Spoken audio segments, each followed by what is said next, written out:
여러분 할렐루야 축복합니다. 어서 오십시오. 좀 봄이 왔나요? 아직 안 왔나요? 예. 봄이 온 듯하면서 또 추워지고 우리의 마음이 늘 그런 것처럼 날씨도 그런 것 같습니다. 그렇지만은 잠시 변덕을 부리더라도 봄은 오고 여름도 오고 계절은 어김없이 옵니다. 하나님의 역사도 마찬가지예요.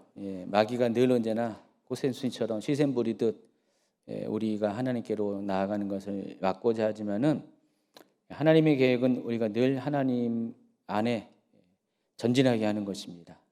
그래서 우리는 최종적으로 보면은 어느 순간에 하나님 나라 가운데 들어가 있어요. 하나님 건세 가운데. 그래서 여러분 힘든 일이 있어도 실망하지 말고 포기하지 말고 끝까지 견뎌내기 바랍니다. 견딤을 통해서 하나님 나라가 여러분 가운데 더 확실하게 다가올 것을 기대합니다. 자, 오늘 말씀은 창세기 24장부터 25장까지. 자, 오늘 하면은 벌써 창세기 절반을 다 끝나게 되네요. 시작이 반이랬는데 벌써 절반을 끝나게 됩니다. 다음 달부터는 창세기 이제 큐티가 계속 이어집니다. 42장까지인가? 그 정도 돼요. 그러니까 이번 달이 24장까지니까 3, 4월은 장수가 더 줄어들었네요. 그럼 내용이 많아서 아마 그럴 거예요. 그리고 그 다음에 창세기 나머지 8장 하고 출애굽기로 넘어가겠습니다. 그래서 일단 창세기하고 출애굽기를 이어서 계속 큐티를 할 생각을 하고 있습니다. 좀 연속성을 가진 필요가 있더라고요. 연속성을 가지면은 여러분이 그 흐름을 쭉 알아요. 여러분 지금 이 창세기 23장까지 지난주까지 했는데 어때요? 꾸준하게 이거 들으신 분들은 좀 큰 그림이 좀 그려지지 않습니까? 그렇죠. 많이 이제 실제적으로 도움이 됩니다.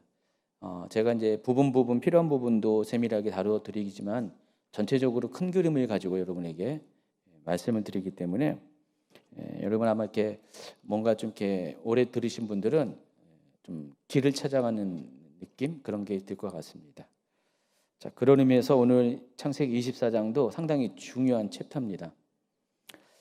창세기 50장 중에서 가장 긴 구절수에 해당하는 것이 24장이에요. 67절이 24장에 있는데 창세기에서 가장 길어요.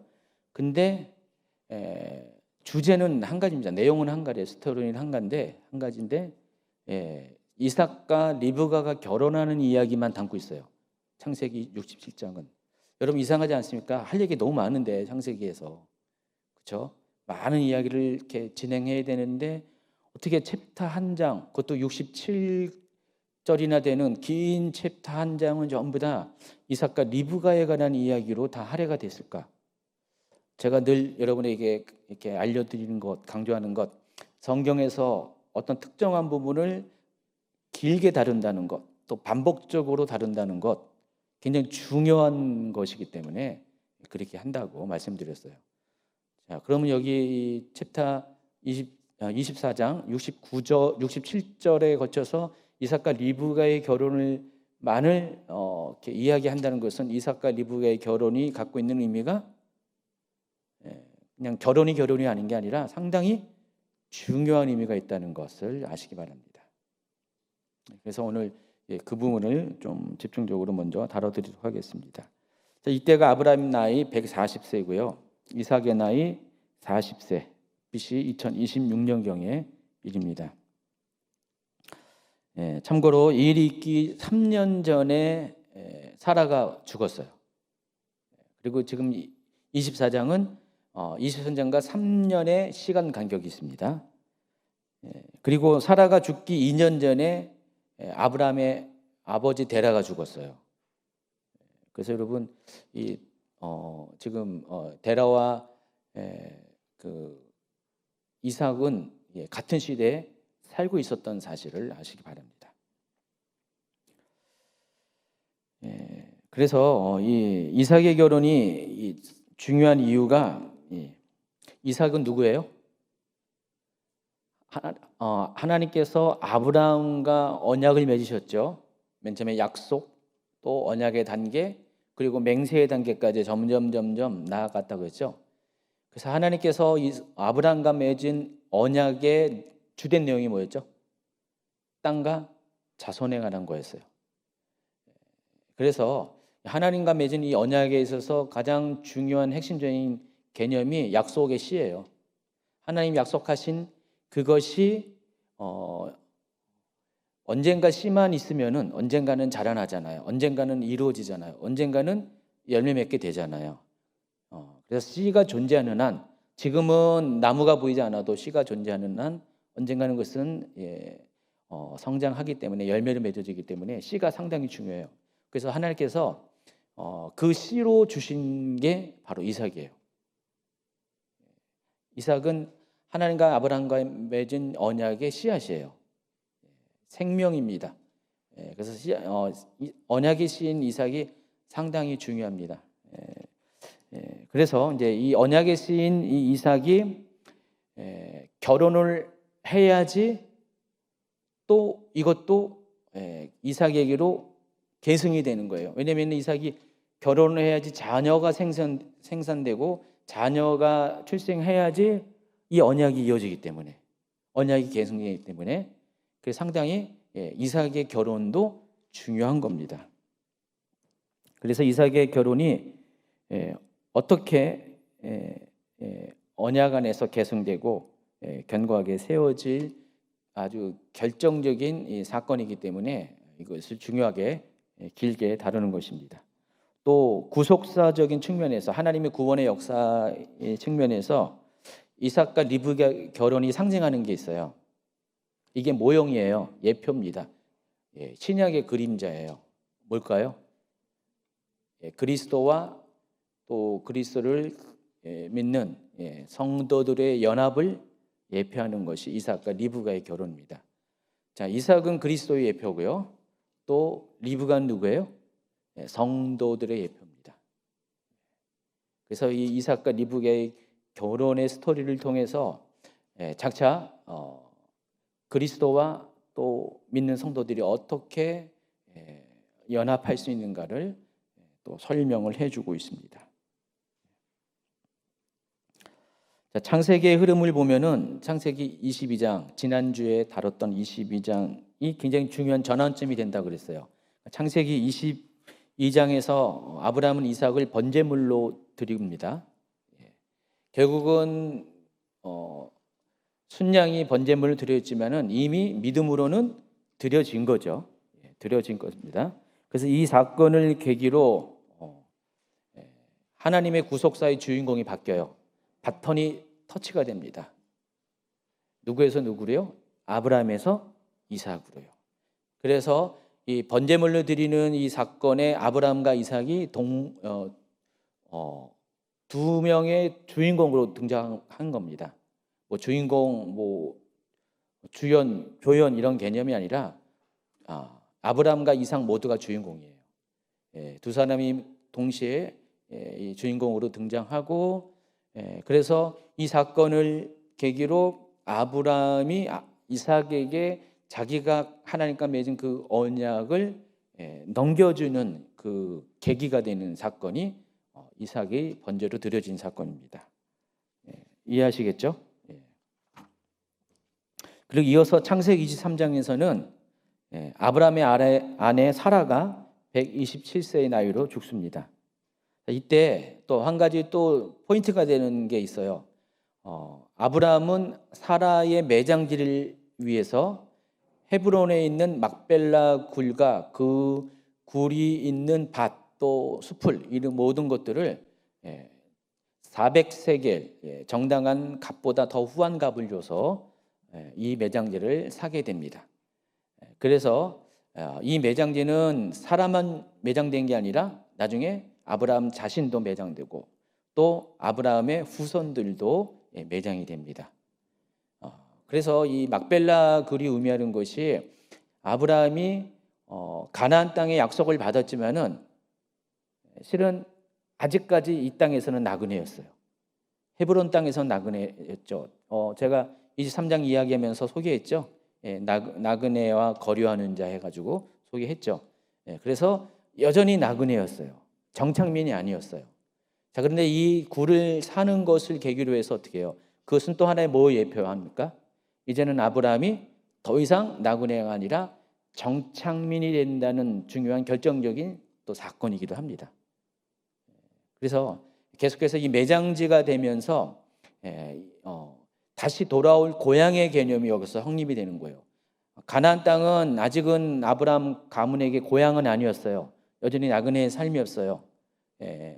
그나마 이 네게브 땅, 그렇게 주인이 없는 그 네게브 땅의 브엘세바 지역에서 아브라함은 이삭을 위해서 한동안 살면서 또 정착지로서의 지위를 그랄 왕 아비멜렉으로부터 부여받아서 거기에서는 정착민이 되었지만은 헤브론 땅에서는 여전히 나그네였어요.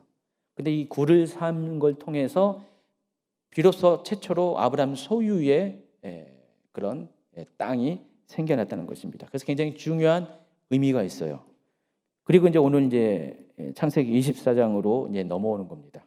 넘어와서 사라가 죽은 지 3년의 세월이 흘렀고, 이때 비로소 아브라함은 아들 이삭을 위해서 아들 이삭의 배우자를 구하는 시도를 하게 됩니다.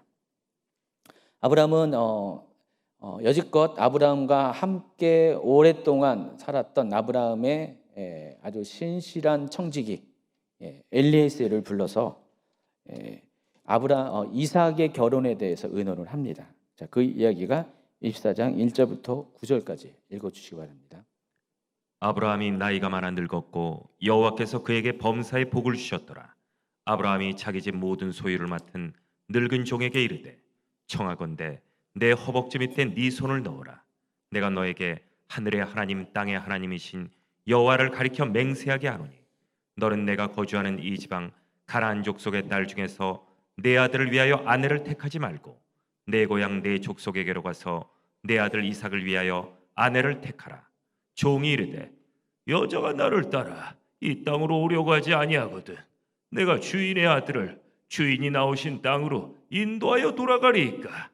아브라함이 그에게 이르되 내 아들 그리로 데리고 돌아가지 아니하도록 하라. 하늘의 하나님 여호와께서 나를 내 아버지의 집과 내 고향 땅에서 떠나게 하시고 내게 말씀하시며 내게 맹세하여 이르시기를 이 땅을 네 씨에게 주리라 하셨으니 그가 그 사자를 너보다 앞서 보내실지라. 네가 거기서 내 아들을 위하여 아내를 택할지니라. 만일 여자가 너를 따라오려고 하지 아니하면 나의 이 맹세가 너와 상관이 없느니 오직 내 아들을 데리고 그리로 가지 말지니라. 그 종이 이에 그의 주인 아브라함의 허벅지 아래에 손을 넣고 이 일에 대하여 그에게 맹세하였더라.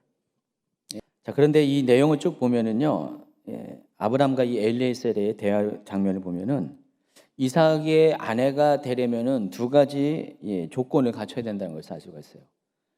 첫 번째는 가나안 땅의 여인은 이삭의 아내로 택해서는 절대로 안 된다. 부정적인 의미에서 안 된다. 반대로 반드시 아브라함과 같은 혈통을 가진 친척 중에서 이삭의 아내가 뽑혀야 된다. 이 두 가지가 상당히 중요합니다. 이 대화 내용을 쭉 보면은 가나안 땅 여인은 절대로 안 된다는 거예요. 그래서 아브라함은 엘리에셀에게 굉장히 먼 거리에 있는 이 메소포타미아 지역으로 신부를 구하기 위해서 보내게 됩니다. 메소포타미아까지 가려면 거의 아마 20일을 가야 될 거예요. 20일을 계속 걸어가야지 도착할 수 있는 비교적 먼 거리입니다. 그곳에 파송을 보냅니다. 이렇게 하는 이유가 있어요.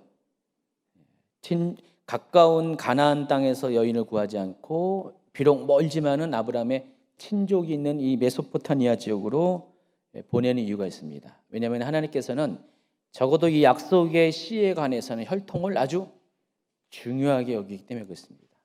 여러분 오해하지 말 것은 인간적인 혈통을 말하는 게 아니에요. 여기서는 좀 설명을 하면 알겠지만은 이 아브라함이 거주하고 있는 가나안 땅은요, 창세기 15장 6절에서 하나님께서 아브라함을 의로 여기셨다 해놓고 곧바로 하신 말씀이 이 아브라함의 자손의 미래에 대해서 쭉 얘기하잖아요. 이 아브라함의 자손이 400년 동안을 이방 땅에서 압제 가운데 있다가 다시 돌아와서 이 땅을 차지하게 될 것이다. 근데 그 이유가 뭐라 그랬어요? 아직 이 가나안 땅에 아모리 족속, 가나안 땅을 대표하는 아모리 족속의 죄악이 예전 번역에는 관영치 않았다. 지금 번역에는 채워지지 않았기 때문에 그렇게 했다라는 이야기가 나와요. 자, 그 말은 이 가나안 땅이 실제로는 굉장히 하나님 보시기에 악한 땅이라는 거예요. 가나안 땅이 우상 숭배가 아주 심한 땅이라는 것입니다. 그래서 이 가나안 땅에서 나고 자라는 사람들은 이 가나안 땅의 문화와 종교에 이미 익숙한 사람들입니다.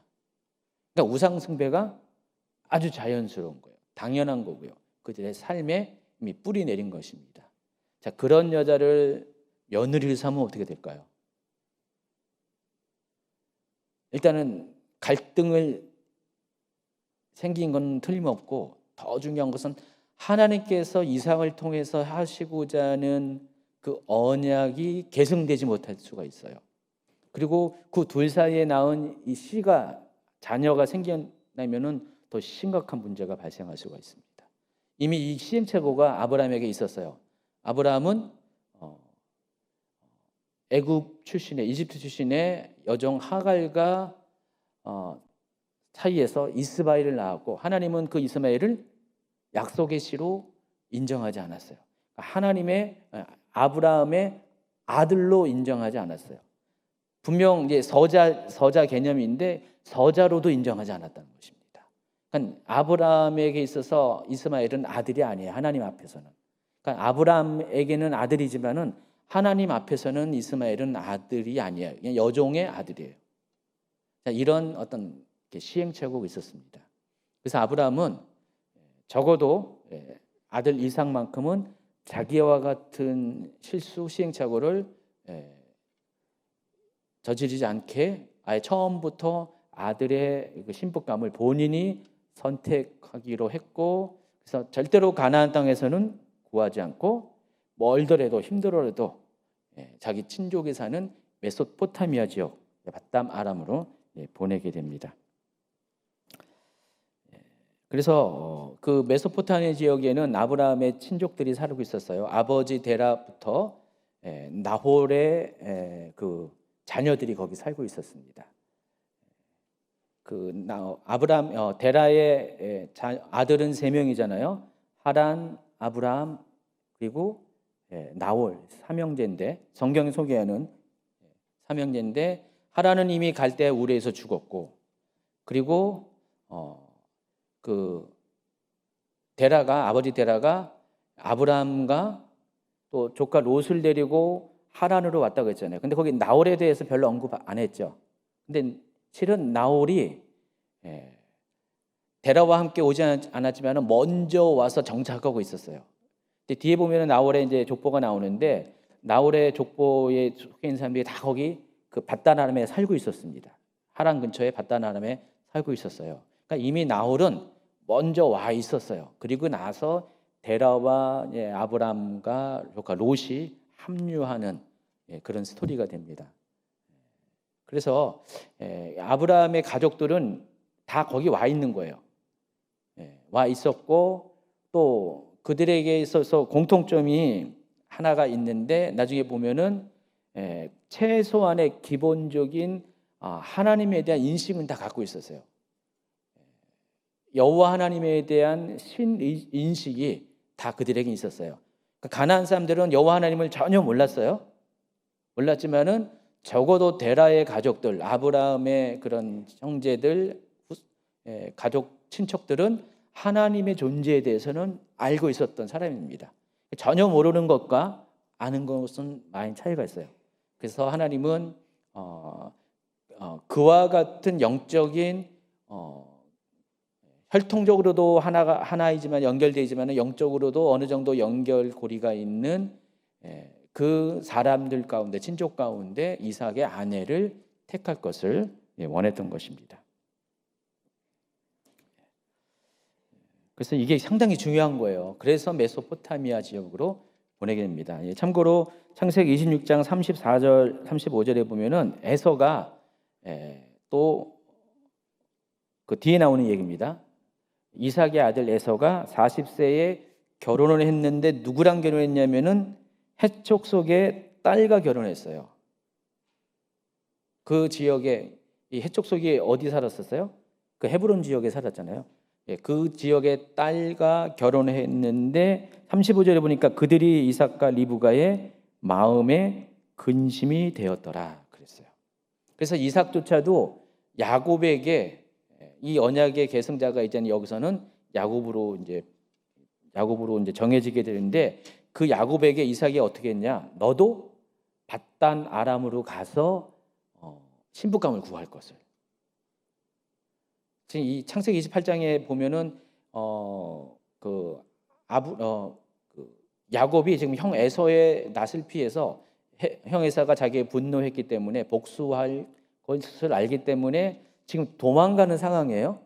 그런데 그 상황 가운데 이삭은 도망갈 곳을 알려주는 거예요. 어디로 가냐? 밧담 아람으로 가라는 거예요. 그러니까 어머니 리브가의 고향 집으로 가라는 겁니다. 그리고 거기서 도망만 가는 게 아니라 거기서 아내를 얻을 것을 명령을 하고 있습니다. 그래서 이와 같이 창세기에 나와 있는 그 사람들의 중요 인물들의 결혼은 전부 다 이 혈통을 중요하게 여긴다는 것. 우리 인간적인 그 핏줄 말하는 게 아니라 영적인 혈통을 상당히 중요한 것 여긴다는 것을 아시기 바랍니다. 그래서 절대로 그런 그 언약의 계승자인 중요한 인물들은 가나안 땅의 여인들과 결혼해서는 안 되는 거예요. 그래서 이제 엘리에셀을 보내게 됩니다. 자, 아브라함으로부터 임무를 받아 길을 떠난 엘리에셀은 마침내 메소포타미아의 나홀의 성에 이르게 됩니다. 10절. 이에 종이 그 주인의 낙타 중 10匹을 끌고 떠났는데 곧 그의 주인의 모든 좋은 것을 가지고 떠나 메소포타미아로 가서 나홀의 성에 이르러. 메소포타미아 지역은 유프라테스 그다음에 티그리스 강을 사이에 낀 그 중간 지역, 좀 비교적 비옥한 옥토가 있는 지역을 메소포타미아라고 합니다. 거기에 하란이라는 도시가 있습니다. 그리고 하란에 한 변두리 구역일 가능성이 많아요. 거기에 나홀이 정착을 했고 나홀을 중심으로 해서 마을이 거기 생기게 됐습니다. 그래서 그걸 나홀의 성이라고 불렀어요. 창세기에서는 거기에 도착을 하게 됩니다. 족보를 보면은 나홀이 누구랑 결혼했냐면은 자기 형 하란의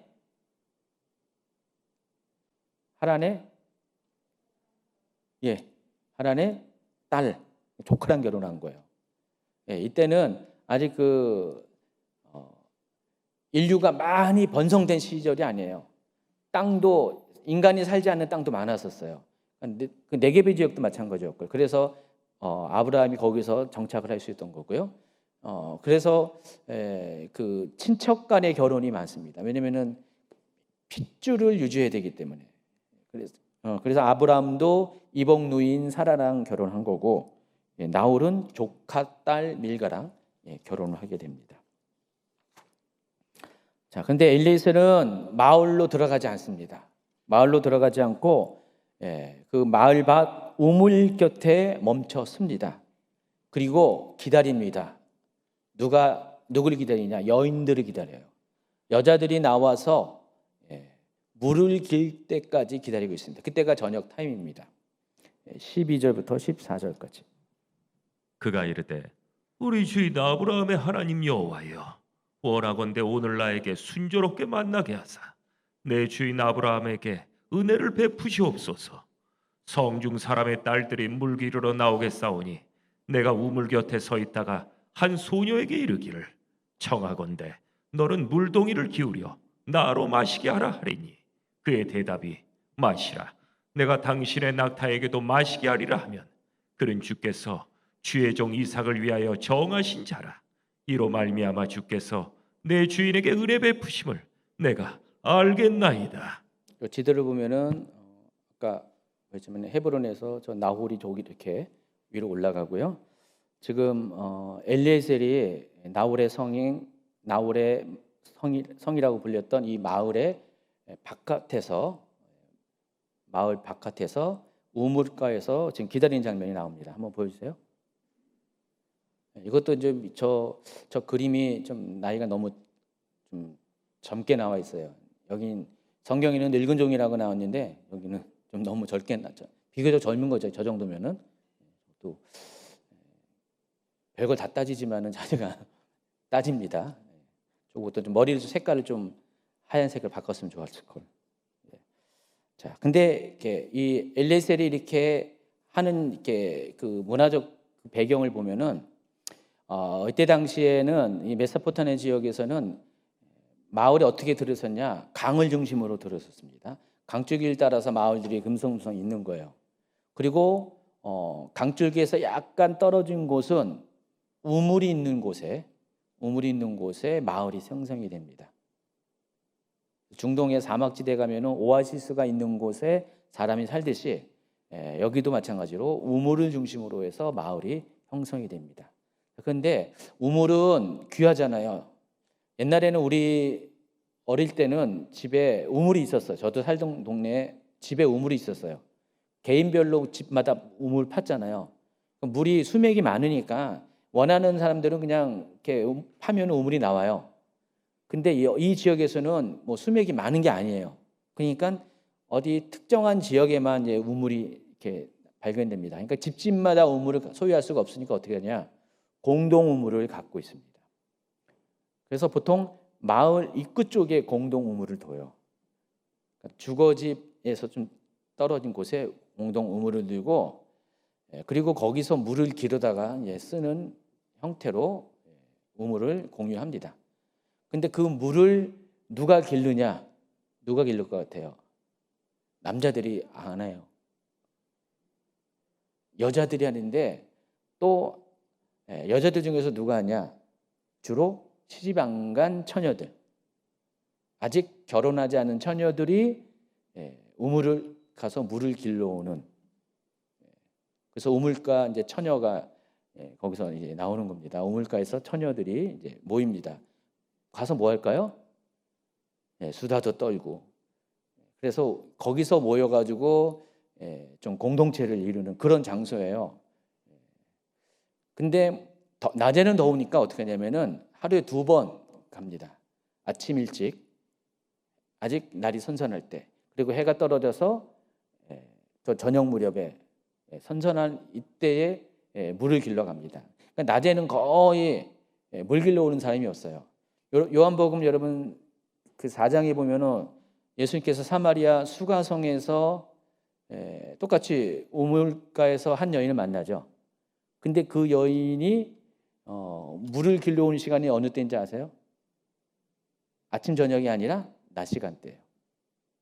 왜 그랬어요? 이 여인이 사람들을 피한 거예요. 거기 가면은 여자들이 모여서 막 수다 떨고 있으니까 이 여자는 지금 어떤 사생활의 문제가 심각하잖아요. 그러니까 아마 그 마을에서 굉장히 배척당하는, 왕따당하는 수준인데 가면은 아마 그 여인들이 뭐 자기한테 좋은 얘기 안 할 거 아니에요. 그러니까 여인들이 안 모이는 그 시간대, 더운 시간대에 가서 있다가 혼자 갔다가 거기서 예수님을 만난 거예요. 이 상황이나 그 상황이나 크게 차이가 없어요. 여기 메소포타미아나 요 팔레스타인 지역이나 그런 것은 비슷하게 상황이 그래요. 그래서 지금 저녁 무렵에 여기 도착했고 그리고 기다리고 있었습니다. 여인들이 나오기를. 거기만 있으면은 나홀의 성에 있는 모든 여인들을 만날 수가 있는 거예요. 이삭의 아내의 후보자를 다 만날 수가 있어요. 집집마다 안 찾아다녀도 거기 앉아 있으면은 다 나오니까. 물은 매일매일 길러야 되는 거니까. 그래서 거기서 딱 대기하고 있었습니다. 그리고 엘리에셀은 이렇게 기도를 합니다. 하나님한테 무슨 기도합니까? 하나님, 성중 사람들이, 성중에 있는 사람의 딸들이, 처자들이 물기로 나올 것인데 내가 우물 곁에 서 있다가 한 소녀에게 이르기를 너는 물동이를 기울여 나를 마시게 하고 또 그 대답이 예스, 그걸로 끝나는 것이 아니라 그 다음이 나만 먹이는 게 아니라 내가 데리고 온 낙타까지 물을 마시겠다 하면은 바로 그 처자가 이삭의 아내입니다. 그렇게 만들어 주십시오. 자기가 상황을 설정하고 그런 상황이 될 수 있도록 하나님이 인도해 주시면은 그게 하나님께서 이삭의 아내를 구할 수 있는, 만날 수 있는 길을 인도하신 것이라고 나는 믿습니다 라고 이렇게 기도를 한 거예요. 그렇게 미리 기도를 했습니다. 그리고 엘리셀의 기도가 딱 끝나자마자 리브가가 나타납니다. 15절. 말을 마치기도 전에 리브가가 물동이를 어깨에 메고 나오니 그는 아브라함의 동생 나홀의 아내 밀가의 아들 부두엘의 소생이라. 기도가 이렇게 빨리 응답되면 얼마나 좋을까요? 그렇죠? 다 기도했는데 그냥 마치기도 전에 그냥 딱 자, 리브가를 등장시켜 주시기 바랍니다. 제가 사파를 봤더니 제가 주로 이용했던 사파는 영 아니야. 리브가가 무슨 중년의 아줌마로 묘사를 하는 것 같아요.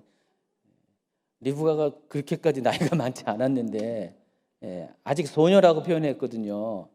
10대 후반일 가능성이 많은데 그래서 저렇게 아주 예쁘고 밝고 뭐라 그래야 되나? 싱그러운 싱글 리브가가 저렇게 물동이를 들고 미소를 띄우고 나타납니다. 기도를 하자마자 여러분도 결혼 안 한 우리 노총각 분들 기도하세요. 비슷하게. 그러면은 또 여기처럼 물동이를 들고 나오게 해주시면, 아니면 그런 여자는 여러분 생전에 못 만날 거니까요. 물동이 말고 하나님 콜라병 하나라도 생수병 하나라도 그렇게 기도하시기 바랍니다. 그럼 짠 하고 나타나면은 그 여자가 바로 그 여자예요. 근데 그걸로만 택하면 안 돼요. 여기 보면은 몇 가지 또 확인하는 내용이 있습니다. 자, 일단 이렇게 기도를 했고 기도하는 대로 리브가가 나타났는데 아직 리브가가 이런 여인인 거는 몰랐어요. 왜냐하면 이거는 창세기 저자가 미리 리브가가 이런 여인인 것을 미리 앞서서 쓴 거지, 아직 이 상황 가운데 엘리에셀이 리브가가 정말 그 부두엘의 딸인지는 몰랐어요. 일단은 리브가가 나타나게 됩니다. 그리고 나서 16절을 보면은 리브가에 대해서 이렇게 소개합니다. 그 소녀는 보기에 심히 아리따고 이쁘구나. 지금까지 남자가 가까이 하지 아니한 처녀더라. 좀 약간 느끼한, 아무리 김치를 먹어야겠어요. 리브가의 외모와 순결에 대해서 이렇게 이야기를 하고 있습니다. 리브가 예뻤죠, 아까? 그 정도면 예쁘죠. 그리고 또 16절 후반부부터 20절까지 리브가의 이제 마음씨가 어떤 것인가, 인격에 대해서 소개를 합니다.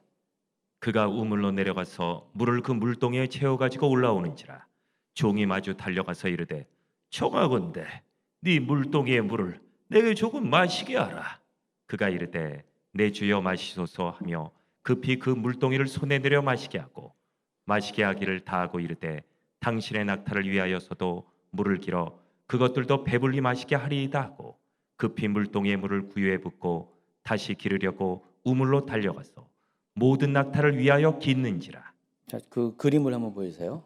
자, 리브가가 이렇게 하고 있습니다. 저기 저 정도로 나이가 많아요, 엘레셀이. 낙타들 물 먹는 거 보세요. 실제 사진. 다음 그림. 낙타들 물 먹는 거.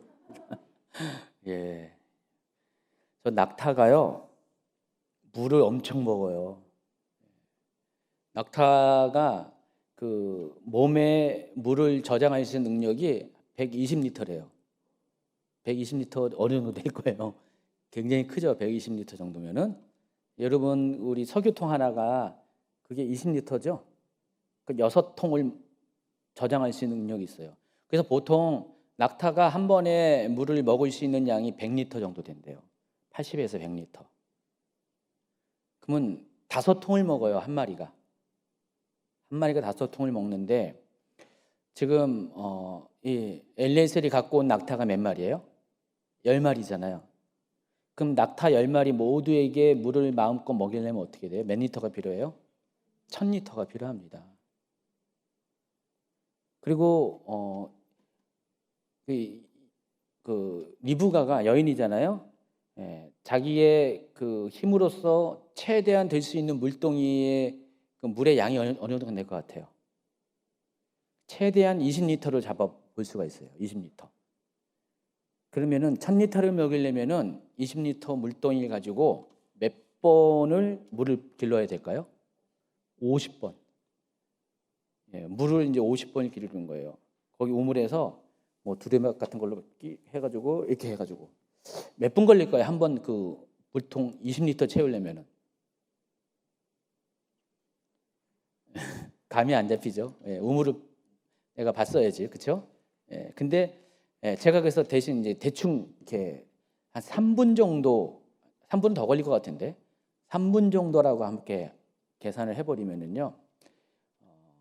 그러면 낙타 10마리한테 리브가가 물을 먹일 때 몇 분 걸렸냐?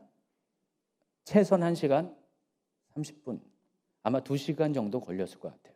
그러니까 2시간 동안을 시키지도 않았는데 나그네 목만 치우면 되는데 이 착하고 순진한 이 리브가는 그냥 무슨 마음인지 모든 낙타에게 자기가 물을 먹이겠다고 해가지고 50번에 걸쳐서 물을 퍼고 물동이를 채워서 날렀고 거기에다가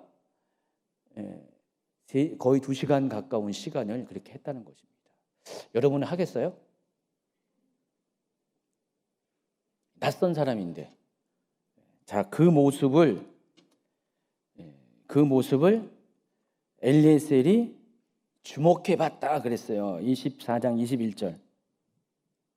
그 사람이 그를 묵묵히 주목하며 여호와께서 과연 평탄한 길을 주신 여부를 알고자 하더니 세 번역을 보면은 그렇게 하는 동안에 노인은 이번 여행길에서 주님께서 모든 일을 과연 잘되게 하여 주시는 것인지를 알려고 그 소녀를 말없이 지켜보고 있었다. 그러니까 지금 이 엘리에셀은 2시간 시간 동안을 리브가가 하는 모든 것들을 주목해서 봤어요. 리브가의 심성을 봤습니다. 그리고 리브가가 모든 일을 다 마치게 되자 리브가에게 선물을 줍니다. 장신구를 줍니다. 그래서 반세겔 무게의 금 코골이 1개. 이때 당시에는 여인들 양식물 중에 코골이도 있었습니다. 코골이라고 해서 구멍을 딱 뚫는 거 아니고 이제 딱 걸치는 거겠죠. 귀걸이.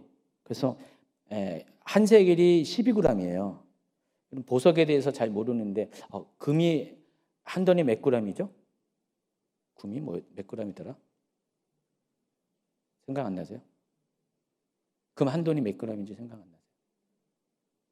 저도 생각 안 나요, 갑자기. 반세겔짜리, 그러니까 6g, 굉장히 작은 거죠. 참 금이에요, 금. 그리고 10세겔 120g짜리. 금 120g 정도면 금 몇 돈은 되겠죠. 그래서 이 120g 무게의 금 손목걸이 한 쌍을 딱 줍니다. 여러분 지금 여러분 누군가가 여러분 이렇게 했어요. 리브가 차렸는데 그 노인분이 여러분에게 수고했다고 처자 수고했어 하면서 금으로 된 코골이에다가 여기 금 손목걸이를 주면 어때요? 입이 이렇게 찢어지겠죠. 입이 찢어져가지고 아마 눈에 붙을 거예요. 그래가지고 지금 그러고 있는 찰나에 23절에 보면은 내가 누구의 딸이냐라고 묻습니다. 그리고 내 아버지 집에 우리가 유숙할 곳이 있느냐라고 묻습니다. 자, 그때 이제 리브가가 대답을 합니다. 24절, 25절. 그 여자가 그에게 이르되 나는 밀가가 나홀에게서 낳은 아들 부두엘의 딸이니이다. 또 이르되 우리에게 집과 사료가 족하며 유숙할 곳도 있나이다. 비로소 이제 엘리에셀은 리브가의 정체를 알게 된 거예요. 몰랐어요? 참 친절한 아가씨다, 예쁜 아가씨다. 어떻게 저렇게 상냥하게 그 모든 수고를 나그네를 섬기냐. 정말 요즘 보기 드문 아가씨다. 아, 이왕이면은 저런 아가씨가 내 주인 이삭의 아내가 되면 좋겠다라고 마음 먹고 있었을 거예요. 자, 그러는데 이 얘기를 딱 한 거예요. 자기의 신분에 대해서. 자기가 바로 엘리에셀이 찾아오려고 했던 그 밀가가 나홀에게서 낳은 아들 부두엘의 딸이라는 얘기를 딱 듣고, 그건 뭐예요? 아브라함의 손녀딸이잖아요. 이 얘기를 딱 듣고 26절, 27절. 이에 그 사람이 머리를 숙여 여호와께 경배하고 이르되 나의 주인 아브라함의 하나님 여호와를 찬송하나이다.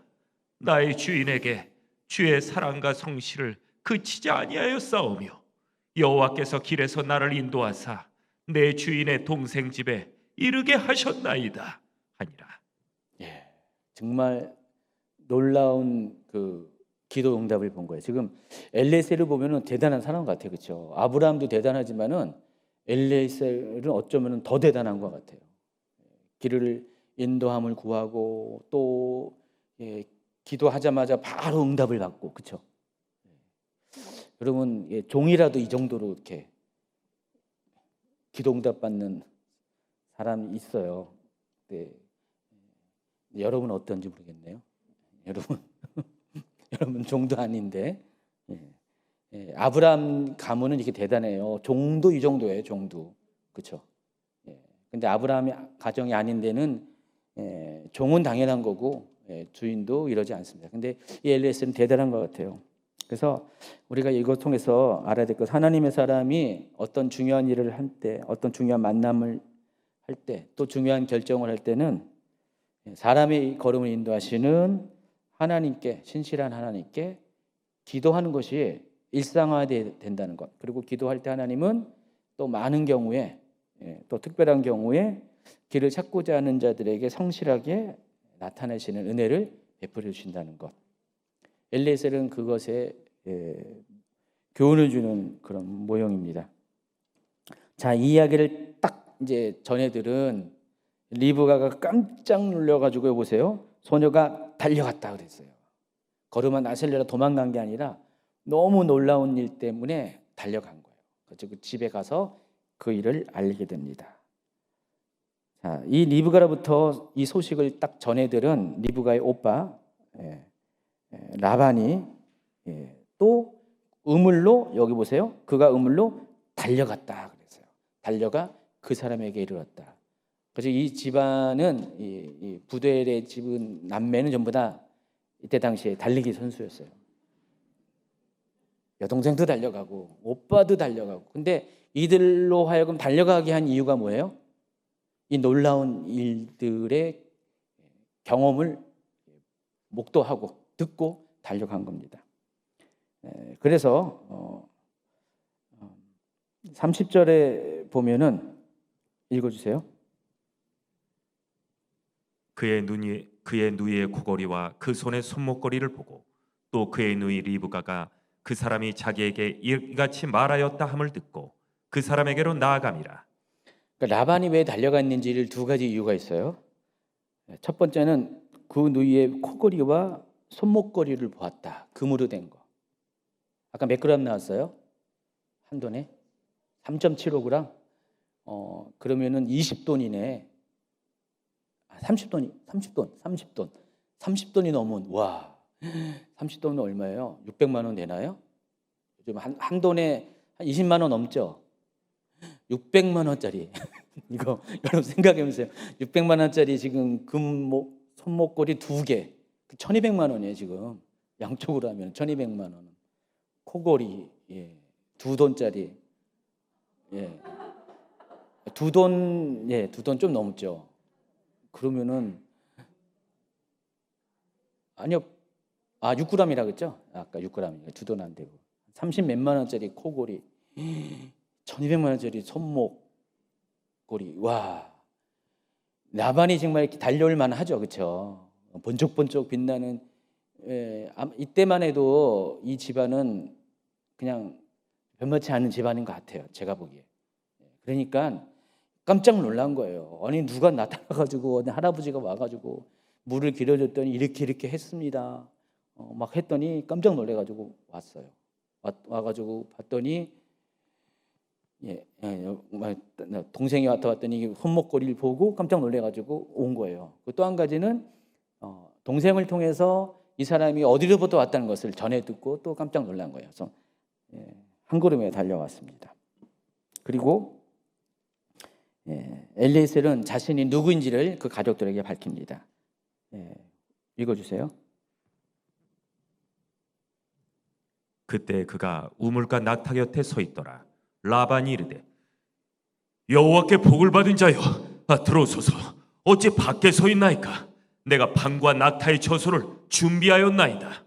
그 사람이 그 집으로 들어가매 라반이 낙타의 짐을 부리고 집과 사료를 낙타에게 주고 그 사람의 발과 그의 동행자들의 발 씻을 물을 주고 그 앞에 음식을 베푸니 그 사람이 이르되 내가 내일을 진술하기 전에는 먹지 아니하겠나이다. 라반이 이르되 말하소서.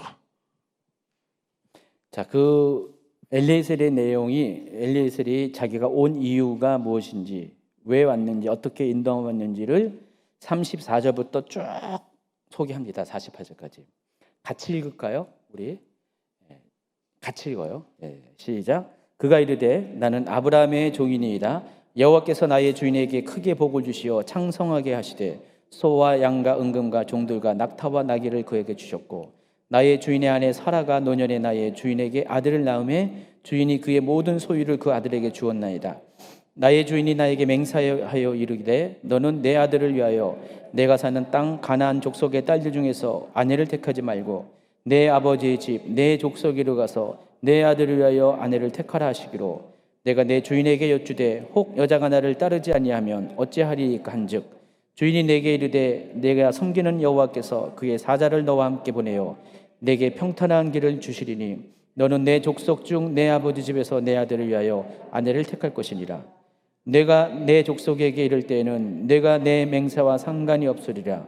만일 그들이 내게 주지 아니할지라도 내가 내 맹세와 상관이 없으리라 하시기로 내가 오늘 우물에 이르러 말하기를 내 주인 아브라함의 하나님 여호와여 만일 내가 행하는 길에 형통함을 주시신데 내가 이 우물 곁에 서 있다가 젊은 여자가 물을 이르러 오거든 내가 그에게 청하기를 너는 물동이의 물을 내게 조금 마시게 하라 하여 그의 대답이 당신은 마시라 내가 또 당신의 낙타를 위하여도 기르리라 하면 그 여자는 여호와께서 내 주인의 아들을 위하여 정하여 주신 자가 되리이다 하며 내가 마음속으로 말하기를 마치기도 전에 리브가가 물동이를 어깨에 메고 나와서 우물로 내려가 깃기로 내가 그에게 이르기를 청하건대 내게 마시라 한즉 그가 급히 물동이를 어깨에서 내리며 이르되 마시라 내가 당신의 낙타에게도 마시게 하리라 하기로 내가 마심에 그가 또 낙타에게도 마시게 한지라 내가 그에게 묻기를 내가 네 딸이나 한즉 이르되 밀가가 나홀에게서 낳은 부두엘의 딸이라 하기를 내가 코고리를 그 코에 꿰고 손목걸이를 그 손에 끼우고 내 주인 아브라함의 하나님 여호와께서 나를 바른 길로 인도하사 나의 주인의 동생의 딸을 그의 아들을 위하여 택하게 하셨으므로 내가 머리를 숙여 그에게 경배하고 찬송하였나이다. 개인 이야기를 합니다. 자, 이야기를 소상히 얘기했어요. 엘리에셀이. 자, 그러고 나서 엘리에셀은 49절에 읽어주세요. 이제 당신들이 인자함과 진실함으로 내 주인을 대접하려거든 내게 알게 해주시고 그렇지 아니할지라도 내게 알게 해주셔서 내가 우로든지 좌로든지 행하게 하소서. 정식으로 이제 이삭과 리브가의 결혼을 요청을 합니다. 자, 모든 이야기를 이제 자세히 들었잖아요. 부두엘과 라반 부자가 이 일에 대해서 이렇게 대답을 합니다. 라반과 부두엘이 대답하여 이르되 이 일이 여호와께로 말미암았으니 우리는 가부를 말할 수 없노라. 리브가가 당신 앞에 있으니 데리고 가서 여호와의 명령대로 그를 당신의 주인의 아들의 아내가 되게 하라. 여러분 사실 이 부두엘과 라반의 입장에 보면은 이 아브라함의 아들 이삭에게 리브가를 결혼시킨 것은 상당히 좋은 거예요. 왜냐면은 소위 요즘식으로 말하면 재벌에게 시집 보낸 거하고 똑같아요. 아브라함이 아마 알려졌을 거예요, 그렇죠? 멀리 떨어져 있지만 아브라함이 지금 가나안 땅에서 얼마나 큰 거부가 됐는지를 아마 이 바단 아람에 있는 친척들도 다 듣고 있었을 것입니다.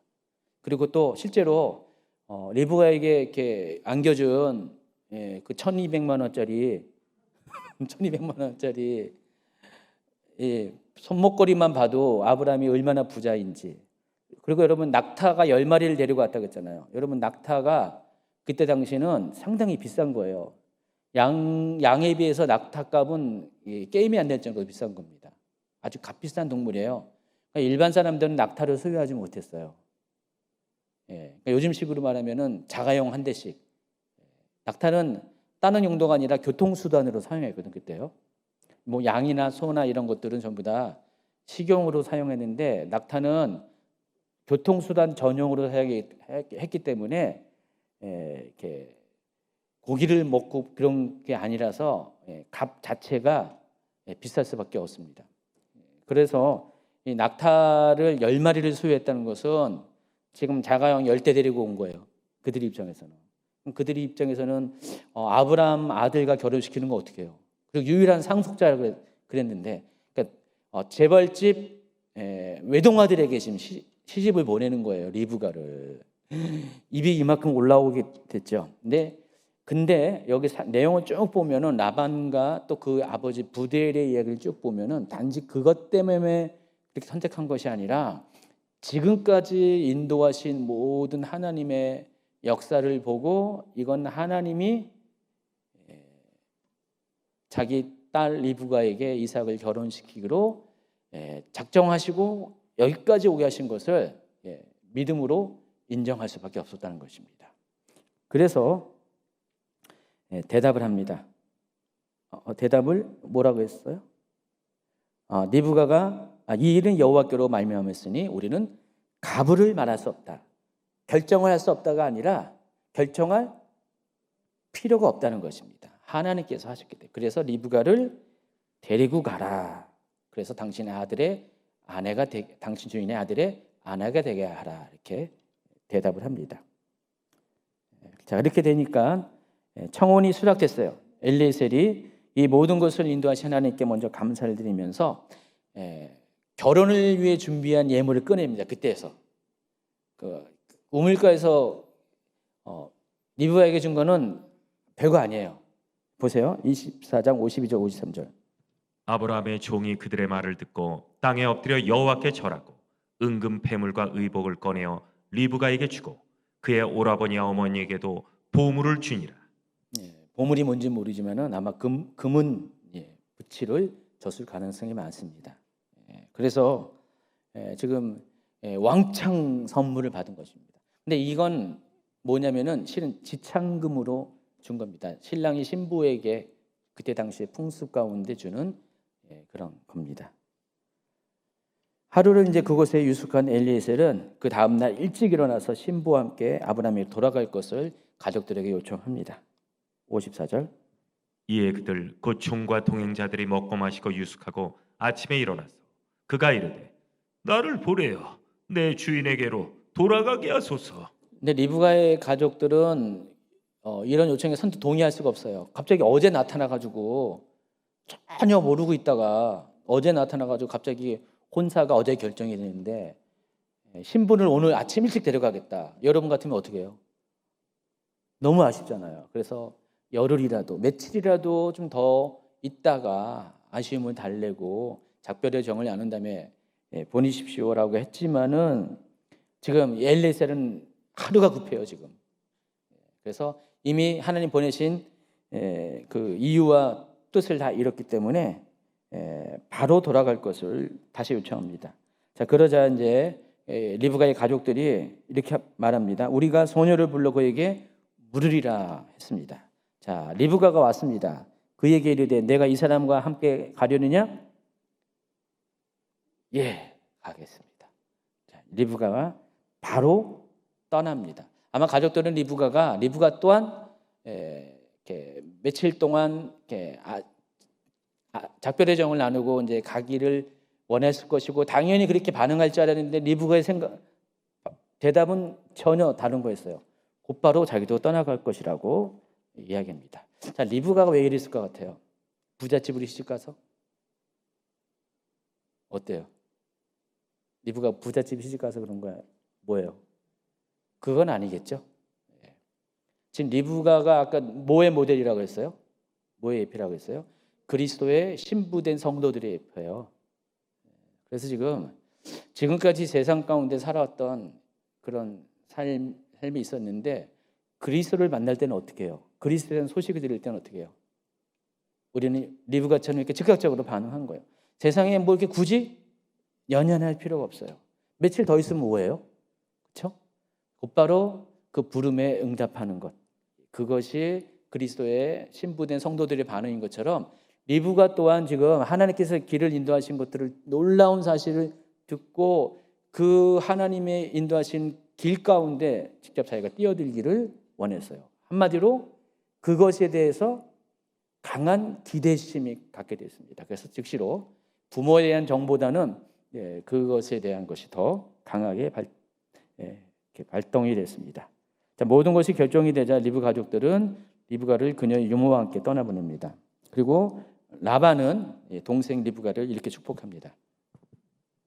그들이 그 누이 리브가가 그의 유모와 아브라함의 종과 그 동행자를 보내며 리브가에게 축복하여 이르되 우리 누이여 너는 천만인의 어머니가 될지어다. 네 시로 그 원수의 성문을 얻게 할지어다. 라반이 아브라함이 하나님께 받은 언약의 내용을 알지 못했을 텐데 라반은 자기도 모르게 그 언약의 내용에 준하는 축복을 동생에게 합니다. 천만인의 어미가 될 것이다. 내 시로 원수의 성문을 얻게 할 것이다.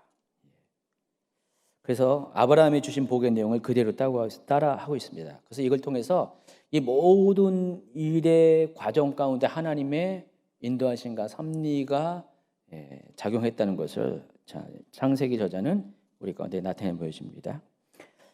61절에 보면 리브가가 일어나 여자 종들과 함께 낙타를 타고 그 사람을 따라가니 그 종이 리브가를 데리고 가니라. 그래서 보시면은 아브라함도 아비본토 친척을 떠났고요.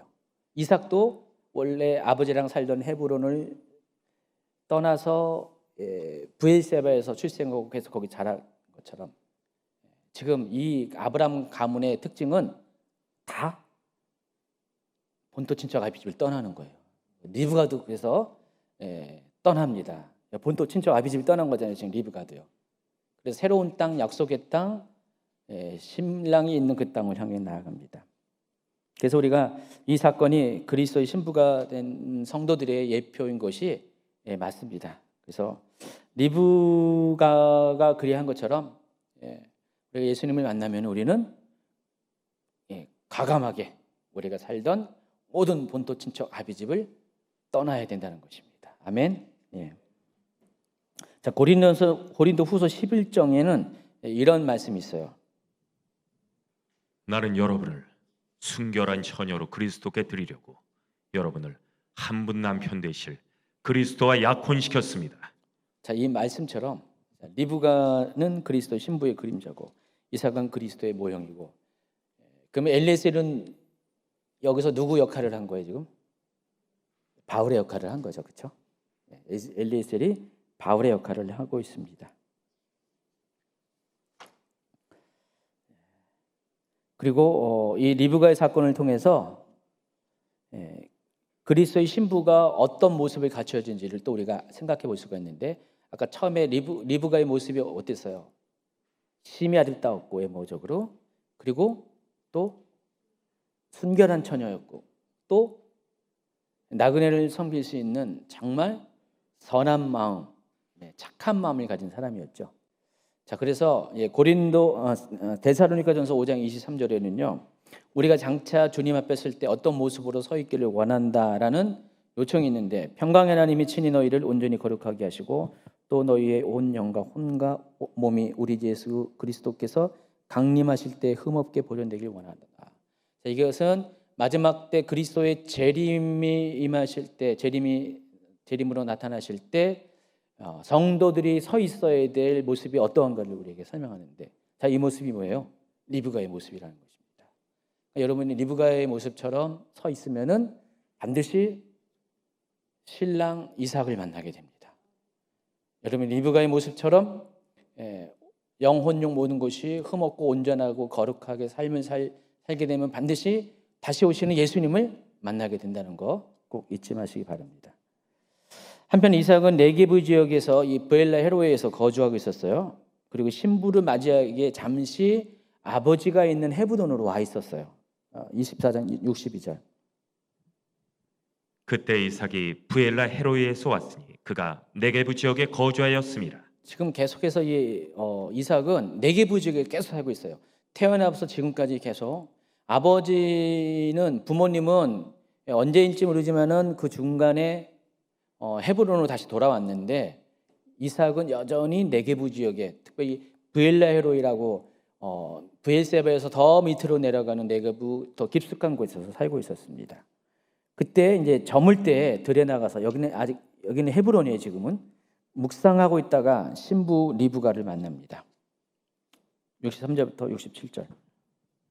이삭이 저물 때 들에 나가 묵상하다가 눈을 들어보매 낙타들이 오는지라. 리브가가 눈을 들어 이삭을 바라보고 낙타에서 내려 종에게 말하되 들에서 배회하다가 우리에게로 마주오는 자가 누구냐. 종이 이르되 이는 내 주인이니이다. 리브가가 너울을 가지고 자기의 얼굴을 가리더라. 종이 그 행한 일을 다 이삭에게 아뢰매 이삭이 리브가를 인도하여 그의 어머니 사라의 장막으로 드리고 그를 맞이하여 아내로 삼고 사랑하였으니 이삭이 그의 어머니를 장례한 후에 위로를 얻었더라. 그림에 보면은 이제 이삭과 리브가가 만난 장면입니다. 리브가 갑자기 황골탈퇴를 했습니다. 보석으로 옷으로 취장한 거예요. 가져다 준. 그렇죠?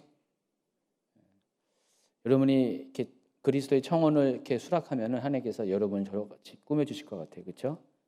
아름다운 거룩한 신부의 세마포로 또 빛나는 보석과 같은 것으로 여러분 이렇게 만들어 주실 것 같습니다. 그래서 여기 보니까 이삭이 그의 어머니를 잃은 후에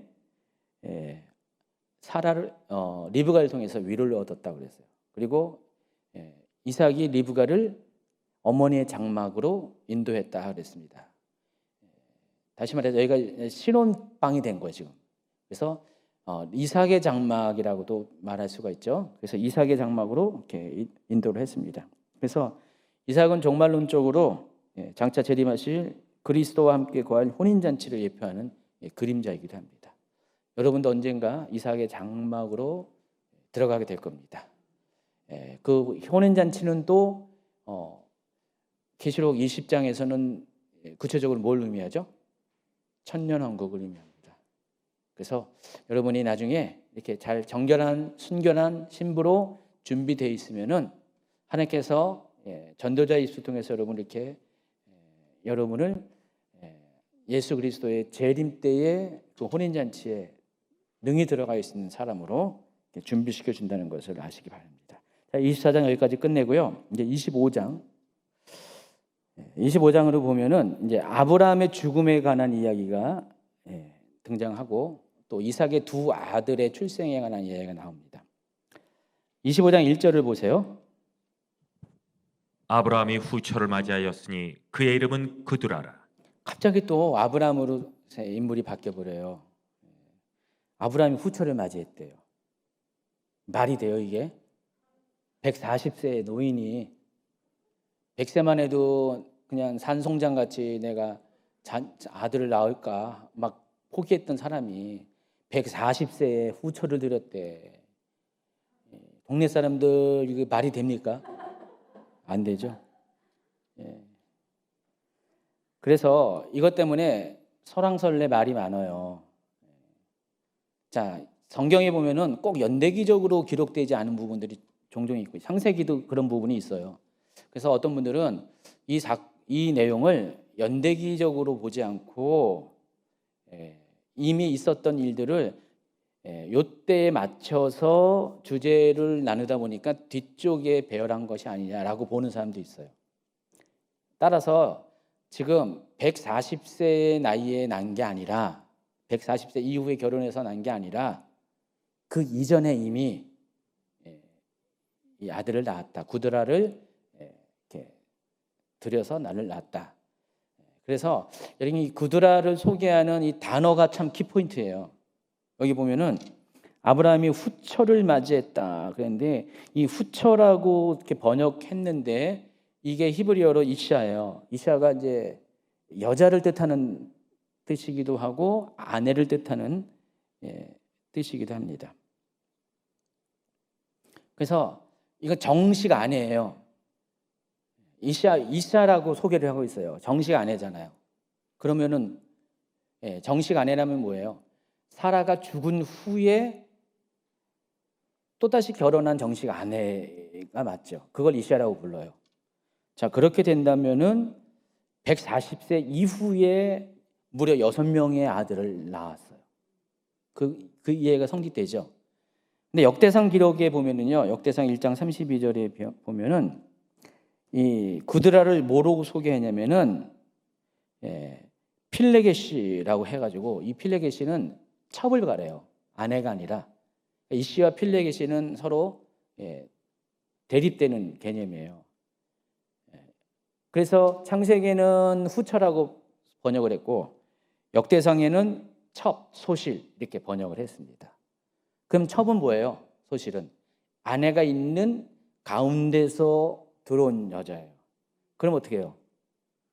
140 이전에 구드라가 이 가정에 첩으로 들어와서 6명의 아이를 낳았을 가능성이 있죠. 두 가지 가능성이 있어요. 판단은 여러분이 하시고요.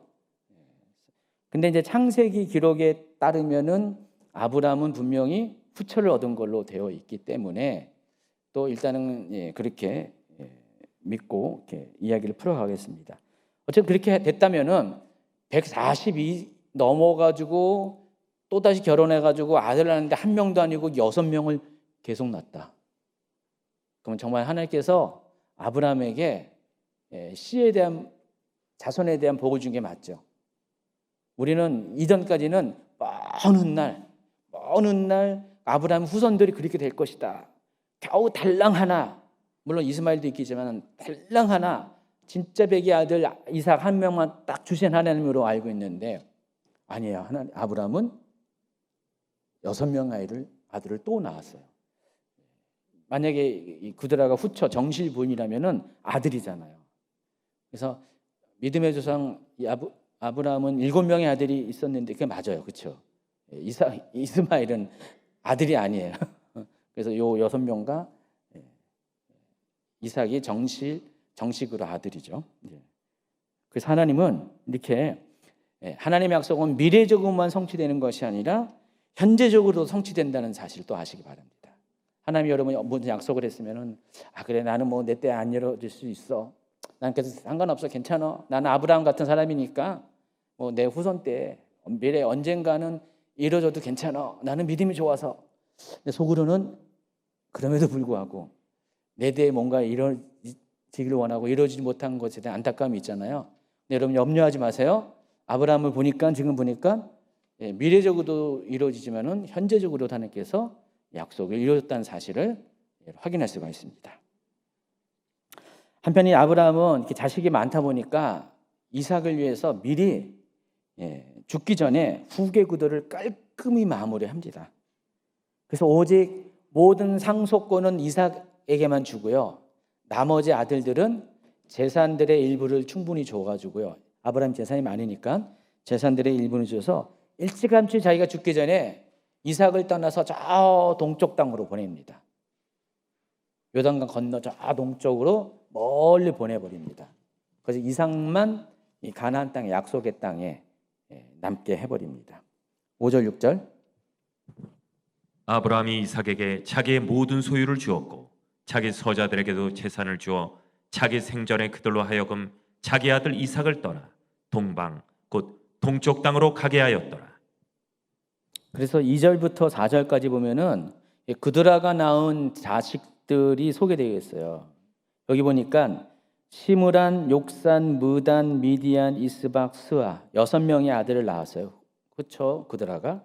근데 욕산도 두 명의 아들 스바와 드단, 그리고 드단은 또 세 명의 아들 아수르, 루드시, 르음미, 그리고 미디안은 에바, 에벨, 한옥, 아비다, 엘다.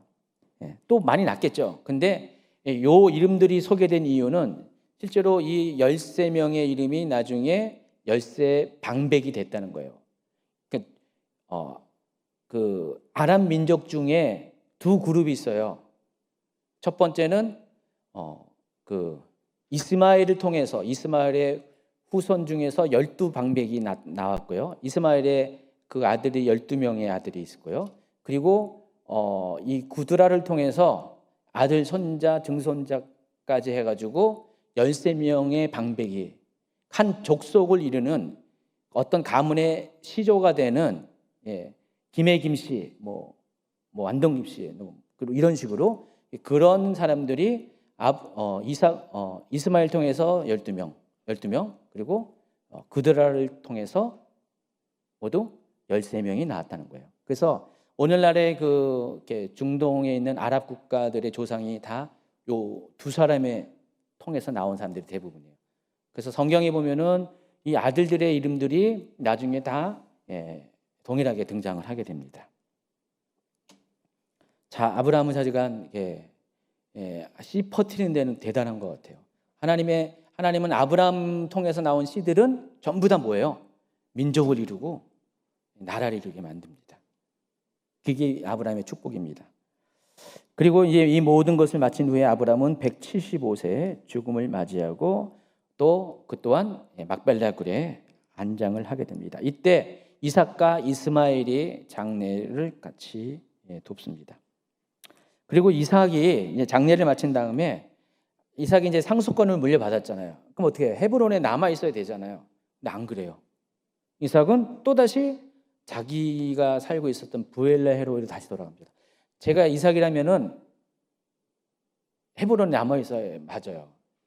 아버지의 모든 것들을 가지고 있어야 되는데 이삭은 그러지 않고 다시 브엘레헤로이로 내려갑니다. 그 이유가 뭐예요? 하나님께서 이삭에게 그 땅을 훈련의 장소를 주셨어요. 이때 이삭의 나이가 몇 살이에요? 아브라함이 죽을 때 75세예요. 75세고 이미 요때가 되면은 야곱과 에서를 낳아가지고 야곱과 에서가 15살이 되는 해였어요. 웬만하면 이제 어느 정도 나이가 먹기 때문에 아버지가 살던 이 헤브론으로 돌아와야 되는데 그러지 않고 여전히 브엘레헤로이로 갑니다. 그 이유가 26장에서 확인됩니다. 그때 가서 이야기를 하겠습니다. 자, 이스마엘의 후손에 대한 이야기가 쭉 나와요. 또 12절부터 18절까지. 이스마엘은 향년이 137세에 기인이 되어 죽었다 그랬습니다. 사라는 127세, 이스마엘은 137세, 아브라함은 175세, 나중에 이삭은 180세. 이 나이도 굉장히 무시 못합니다. 벌써 30년, 40년, 50년 가까이 차이가 나잖아요. 50년 넘게 차이 나잖아요. 그걸 보면 같은 시대에 살았는데 그걸 보면 하나님께서 아브라함과 이삭에게는 이와 같이 또 그 장수의 복도 주셨어요. 왜냐하면 하나님께서 하고자 하는 이들을 통해서 하고자 하는 일들이 있기 때문에요. 그래서 이스마엘의 아들들의 명단이 쭉 나옵니다.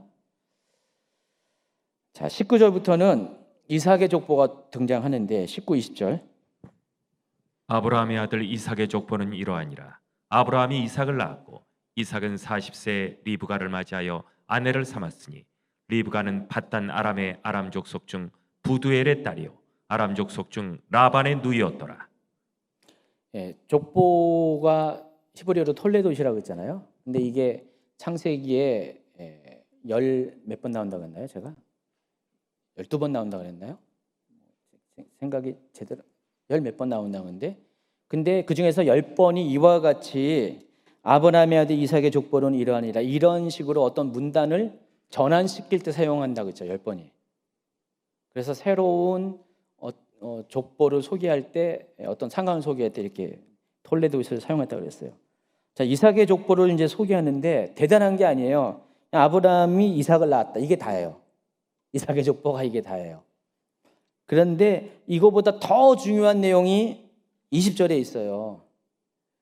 그러니까 여기 지금 이삭의 족보를 소개한다고 해놓고 지금 누구 얘기하냐면 리브가 얘기를 하고 있어요. 지금 리브가의 족보를 얘기합니다. 리브가 가정. 그래서 뭐라고 소개하냐면은 리브가는 밧단 아람의 아람 족속 중 부두엘의 딸이요 아람 족속 중 라반의 누이였다. 이런 두 번의 반복이 있어요. 뭐가 반복됐어요? 리브가는 아람 족속의 사람이라는 것, 밧단 아람의 아람 족속의 사람이라는 것을 강조하고 있어요. 지금 왜 성경이 이걸 이렇게 반복해서 강조할까요? 아까 서두에 얘기한 것처럼 혈통 때문에 그래요. 혈통, 뿌리 때문에 그래요. 지금 리브가가 밧단 아람에 있는 아람 족속에 속한 혈통을 가진 여인이었다. 그 여인이 지금 이삭의 아내가 되었다. 그거 이야기하는 겁니다. 지금 이삭의 족보라고 얘기했지만은 제일 중요한 게 포인트가 그거예요. 밧단 아람은 파단 아람, 이고 아람인의 벌판이라는 뜻입니다. 이 아람은 나중에 이제 열왕기 시대 때 이 아람이 좀 크게 융성을 합니다. 아람이 지금 시리아 지역이에요. 지금 시리아. 나중에 예수님 당시에는 수리아 땅, 그게 아람이에요. 그러니까 메소포타미아와 가나안 땅의 중간 지역이 아람 민족인데 이 아람이 그래서 세력이 팽창할 때는 위로 올라가서 메소포타미아 넘어서까지 세력이 팽창하고 또 세력이 약해지면 밑으로 줄어듭니다. 근데 BC 한 9세기, 8세기까지는 아람이 그 지역의 맹주로 자리했고요. 아람이 세력이 약해진 다음에 그 다음에 융성했던 민족이 뭐예요? 아수르. 그 다음에 바벨론, 페르시아 이렇게 넘어갑니다. 그래서 이 아람이 이때 당시에 셈족이었고 실은 히브리인들과 뿌리가 같아요. 뿌리가 같습니다. 그래서 히브리어도요 아람어랑 사천어 아시죠? 예수님 당시에는 일반 서민들은 히브리어보다 아람어를 더 사용했습니다. 그래서 히브리어하고 아람어하고 서로 공유되는 어휘가 70% 정도 된다고 하더라고요. 사천 언어예요. 그러니까 아람어를 하는 사람은 히브리어를 금방 할 줄 알고 히브리어 하는 사람도 아람어를 금방 배울 수가 있어요. 그 정도로 비슷한 언어예요. 언어가 비슷하면 뭐예요? 그만큼 뿌리가 가깝다는 것입니다. 그러니까 이스라엘 사람들하고 아람 사람들하고는 알고 보면은 조상이 같은 거예요. 그 조상이 어디예요? 지금 여기 아브라함이에요. 아브라함이 같은 조상이기 때문에. 그래서 지금 원래는 우르에 살다가 이 하란 지역으로 오면서 여기에 정착하면서 이들의 정체성이 우르 사람이 아니라 아람 사람으로 바뀌어갑니다. 그래서 데라부터 여기가 고향이 되고 데라는 우르가 고향이겠지만은 그 이후로 나온 모든 아마 부두엘부터는 여기가 고향이에요. 이삭도 마찬가지예요. 이삭도 그 가나안 땅이 고향이 되는 거예요. 그런 식으로 이때부터 아람 사람으로 소개를 합니다. 그래서 부두엘이 아람 족속이라고 부른 거고요. 그래서 부두엘부터는 아람 족속이 되는 거죠. 그리고 라반도 아람 족속이라고 이렇게 이야기를 하고 있습니다. 이걸 통해서 말하고자 하는 것은 이삭과 리브가는 같은 혈통이다. 같은 친족이다.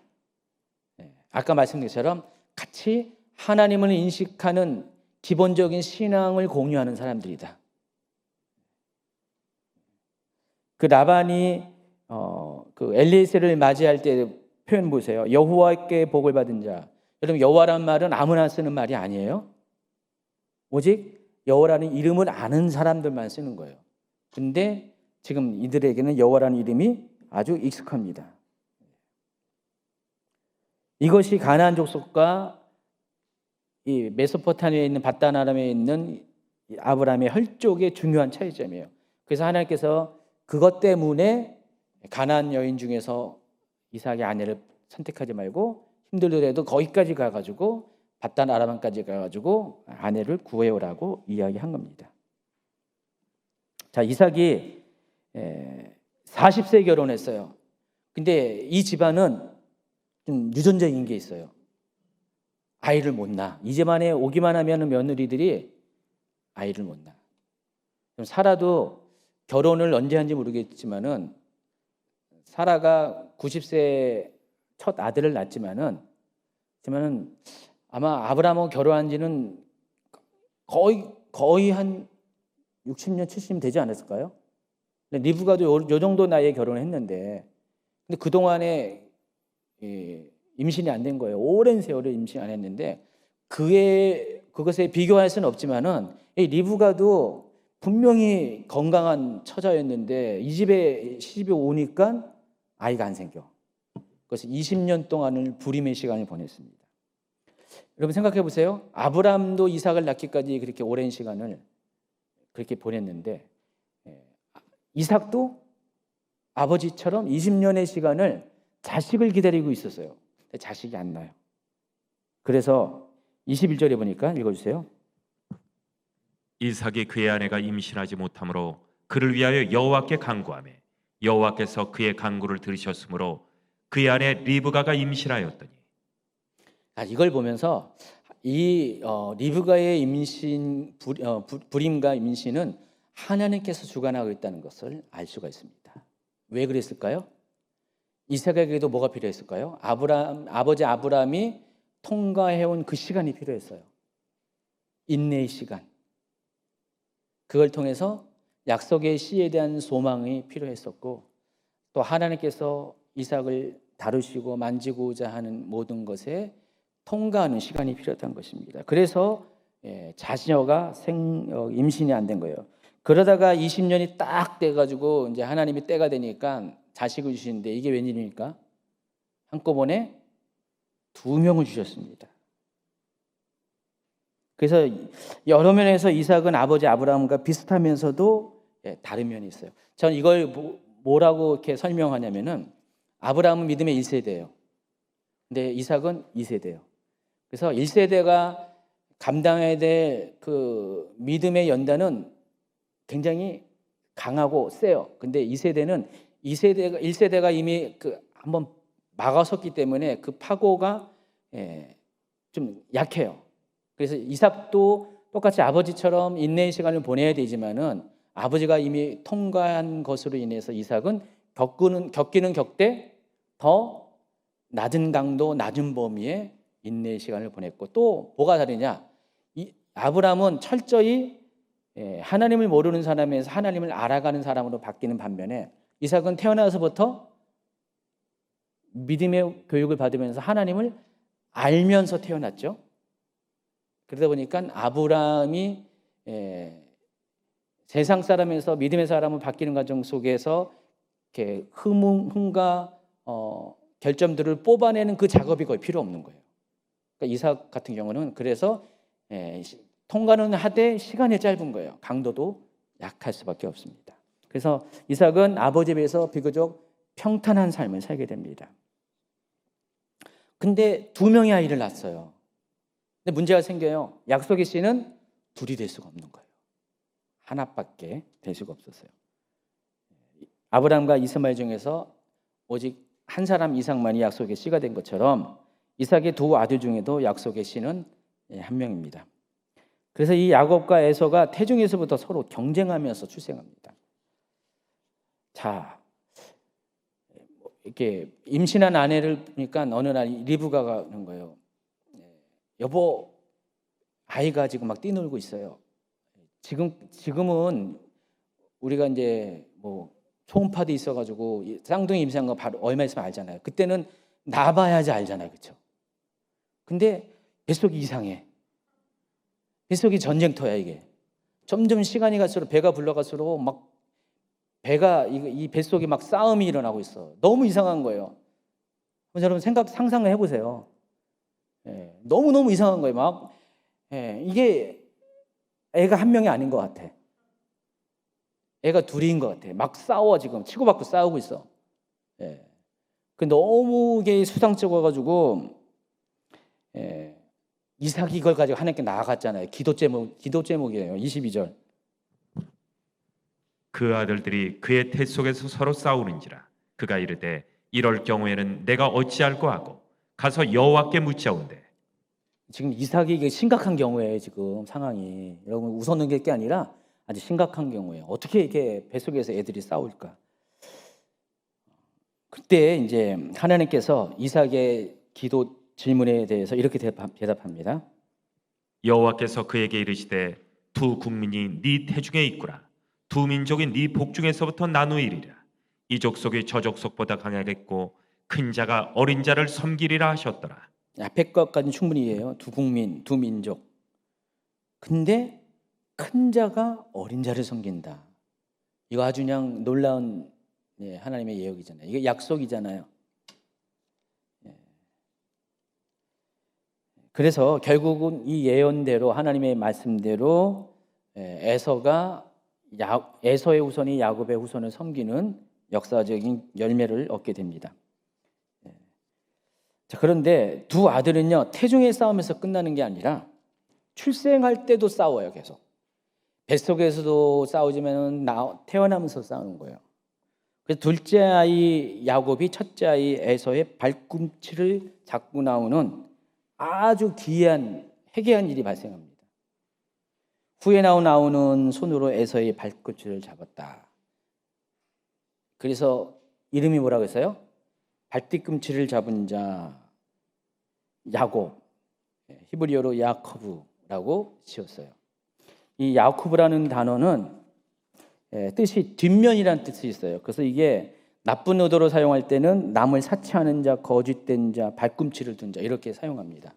야곱은 처음부터 그냥 형 발꿈치만 잡은 게 아니라 나중에 태어나서 하는 행동도 꼭 형 발꿈치를 잡는 행동을 했습니다. 그리고 먼저 나온 자는 붉고 전신이 털옷 같아서 이름을 에서라 그랬습니다. 에서의 뜻은 뭐예요? 거친 털이 많은. 그래서 제가 이제 사파를 여러분에게 준비했는데 보세요. 이 그림이 더 많은 것 같아요. 에서는 태어나면서부터 털이 많어. 무슨 애가 무슨 태어나면서부터 동물도 아니고 개도 아니고 털이 많고 또 피부도 빨개요. 그래서 아예 그걸 에서라고 줬습니다. 털이 많은 에서. 우리 집 강아지 이름 중에 하나가 메롱인데 제가 지은 게 아니라 새끼 때 데려왔어요. 한 달 반 때 데려왔는데 걔가 왜 메롱이냐? 주인이 지은 이름이 메롱인데 입이 메롱 나와서 항상 메롱하고 나와 있었어요.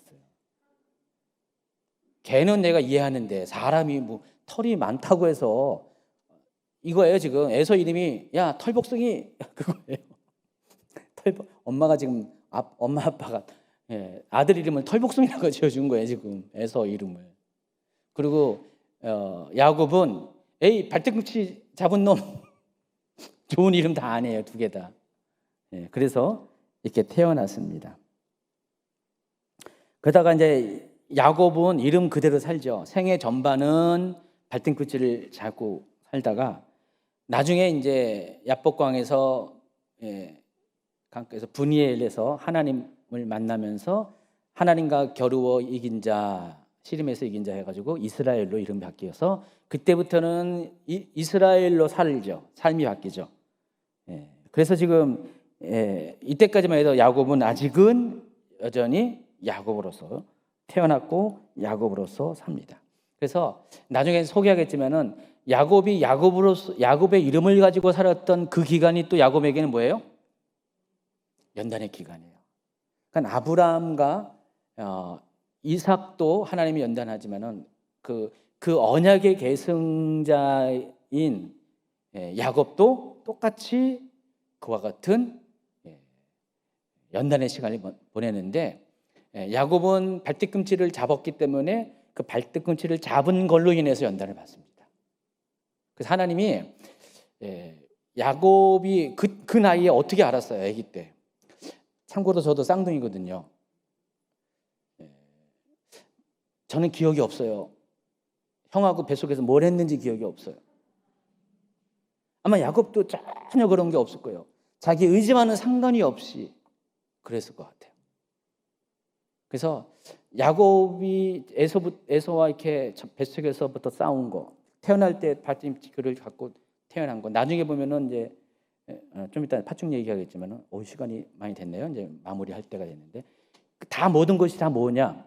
하나님의 인도하심이었다는 것을 알 수가 있어요. 그리고 이 모든 하나님의 인도하심 가운데 야곱을 이스라엘로 되게 하시는 하나님의 연단의 과정 중에 다 허락됐다는 것을 우리가 이해를 하셔야 됩니다. 자, 두 아들이 장성했습니다. 형 에서는 사냥꾼이 되었어요. 여기 익숙한 사냥꾼인데 여기서 익숙한이라고 번역한 히브리어는 야다예요. 여러분 잘 알잖아요, 야다. 그러면 이 에서는 뭐예요? 사냥의 도 같은 사람이에요. 전문 사냥꾼. 사냥에 대해 너무 잘 아는, 경험이 많은 그런 사냥꾼이 되었다. 야곱은 집안에서 뭐 하냐? 엄마 도와주는 거. 엄마 설거지 해주고, 청소해주고, 음식 같이 하고, 그런 사람으로 되었어요. 27절. 그 아이들이 장성함에 에서는 익숙한 사냥꾼이었으므로 들사람이 되고 야곱은 조용한 사람이었으므로 장막에 거주하니. 근데 문제는 부모가 다 이 두 쌍둥이를 선호하는 사람이 다 달랐어요. 에서는 누굴 좋아했냐? 아니, 이삭은 누굴 좋아했어요? 에서를 좋아했고요. 리브가는 야곱을 좋아했어요. 왜 좋아했냐? 방금 얘기한 것처럼 에서는 사냥을 잘해가지고 늘 들짐승을 잡아가지고 아버지에게 맛있는 음식을 해줬어요. 그리고 야곱은 항상 엄마 쫓아다니면서 엄마 집안 살림을 도와줬어요. 항상 양쪽이 다 본인들이 원하는 쪽에 이렇게 흡족한 사람이었어요. 다 잘해줬어요. 각각. 그래서 아버지는 형을 편애하고 어머니는 동생을 편애하는 그렇게 됐어요. 저희 집안은요 어떨까? 실은 저희 아버지가 형을 이렇게 많이 이렇게 한 건 사실이에요. 똑 닮았거든요. 그리고 저희 형이 어릴 때부터 기타 치고 가수들 이렇게 같이 할 때 막간에서 끼는 장래가 촉망한 가수 지망생이었어요. 7살 때부터. 우리 아버지가 우리 형에 대한 기대가 참 많았어요. 저는 어떻게 해요? 항상 그늘 속에 있었어요. 주목받지 못했었어요. 그래서 그런지 저희 어머니가 더 잘해주고, 저희 어머니는 편애는 안 하셨어요. 둘 다 사랑했어요. 근데 제가 저번에 성장 과정에서 한번 얘기했었잖아요. 설교 가운데. 근데 저는 개인적으로 그런 이렇게 자라면서 어느 시기까지는 그런 것들이 아픔이 있었어요. 상처가 있었는데 아마 여기 에서와 야곱이 그랬을 것 같아요. 특별히 야곱은 아버지에 대한 그런 상처가 분명히 있었을 가능성이 많습니다. 그런 마음에 있는 상황 가운데 야곱은 늘 언제나 뭐가 아쉬웠어요? 아버지에 대한 그 사랑이 아쉬웠기 때문에 내가 장자가 아니기 때문에 라는 그런 생각이 많았을 것 같아요. 그래서 어느 날 야곱이 죽을 쓰고 있었어요. 여러분 죽이 어떤 거냐? 옛날에는 이거 단팥죽이라고 했는데 잘못된 번역이에요. 실제 죽은 이런 죽이에요. 그림 보여주시면은요, 나지드라고 해가지고 지금도 이런 죽을 먹고 있습니다. 렌탈콩 아십니까? 세계 5대 장수식품 렌탈콩에다가 양파, 쌀 등을 올리브 기름에 섞어서 막 펄펄 끓여서 먹는 거예요. 지금도 이 중동 사람 이스라엘도 이거 먹고 있어요. 이 나지드를 의미하는데 이거를 막 끓이고 있는데 그 순간에 이제 에서가 사냥을 하고 들어왔는지 들에서 왔습니다. 너무 허기져가지고 막 눈이 막 빠질 정도. 여러분 그런 거 겪어봤잖아요. 그때 때를 놓지 않고 야곱이 에서가 야곱에게 내가 피곤하니까 그 붉은 것 좀 달라. 나지드라고 말도 안 하고 붉은 것 달라 그래요. 그래서 이때부터 에서의 별명이 에돔이 추가됐잖아요. 지금 에돔을 달라 그런 거예요. 그때 이제 야곱은 이르되 형의 장자의 명분을 내게 오늘 팔라. 그럼 주겠다. 한 것도 주겠다.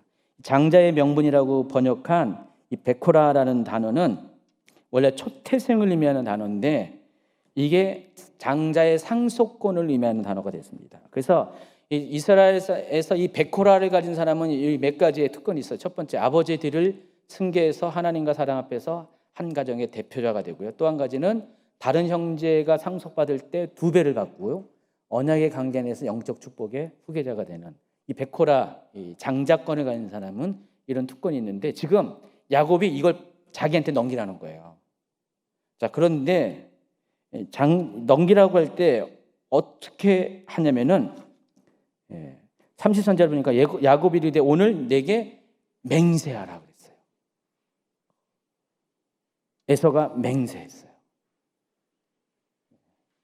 그래서 야곱이 떡과 여기 또 팥죽이라고 하는 게 나지들을 준 겁니다. 이 빈대떡같이 생긴 그 떡과 나지들을 줬습니다. 에서가 먹고 일어나서 갔다. 끝났어요. 끝났는데 후일 이걸로 인해서 에서는 돌이킬 수 없는 실수를 저질렀습니다. 왜냐하면 이 에서가 맹세를 했기 때문에 이 장자권은 야곱에게로 실제로 넘어갔습니다. 그러니까 결론적으로 이삭의 2 아들 야곱과 에서의 임신, 출생, 성장 모든 가정들은 하나님께서 이 언약의 씨의 줄기로 가는 사람과 육신의 씨로 가는 사람들의 차이가 무엇인가를 분명히 나타내 줍니다. 나중에 보면 에서는 누구랑 결혼했냐? 또 역시 가나안 여인들과 결혼했고요. 막 뭐라 그러니까 근심하니까 나중에 자기 삼촌 이스마엘의 딸과 또 결혼을 해가지고 부모님은 달래려고 결국은 약속의 씨에 준하는 배필을 얻지 못해요. 그러나 이삭만큼은 어떻게 해요? 연단을 겪어가면서 결국은 다시 밧단아람에서 아내를 취하여 옵니다. 이게 차이입니다. 오늘 이제 말씀을 이제 마칩니다. 마치면서 하나님의 계시는 아브라함과 이삭과 야곱의 세대가 진행될수록 한 걸음 한 걸음 더 앞으로 더 나아가면서 구체화되고 명확해지고 그렇게 됩니다. 그래서 우리가 믿음의 사람으로 인정받기 위해서는 하나님은 점점 우리에게 아브라함에게 수준에서 주셨던 계시, 또 이삭에게 주셨던 계시, 또 야곱에게 주셨던 계시, 점점 시간이 갈수록 그 계시가 구체화되고 명확해지면서 분명해지면서 최종적으로는 예수 그리스도가 오실 때에는 예수 그리스도를 통한 마지막 계시를 통해서 하나님의 사람들, 오늘 이제 이삭과 리브가의 경우처럼 그리스도의 신부된 믿음의 사람들이 어떻게 하나님의 뜻을 알고 어떻게 하나님의 뜻에 기꺼이 순종하는 삶을 살아야 될지를 오늘 이 말씀을 통해서 여러분에게 가르쳐 줍니다. 오늘 말씀을 여러분이 창세기에 봤지만은 이게 굉장히 영적인 말씀이라는 것을 아시기 바랍니다. 앞으로 한 주간 요 24장, 25장 묵상하면서 또 이 말씀을 다시 한번 되새김질하는 여러분 되기 바랍니다.